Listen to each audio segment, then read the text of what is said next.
poftă, de un dulce, de un ăla și n-aveam ce să mănânc, că mergeam singură la lucru. Și el stătea pe YouTube. Înțelegeți?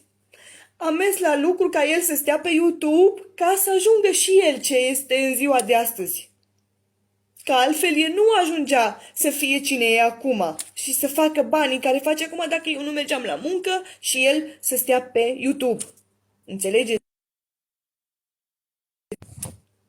Numai eu știu cât am plâns și cât am suferit și de fiecare dată când m-am despărțit de el, că îl prindeam cu Daniela, plângeam într-una ca nebuna că vine să-mi ia fata și mă amenința și îmi spunea lucruri urâte.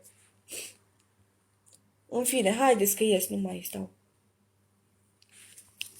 Da, am fost la muncă și care sunteți pe live, care îl urmăriți pe Alin de foarte mult timp, știți că a zis cu gura lui că eu am mers la muncă când el făcea YouTube.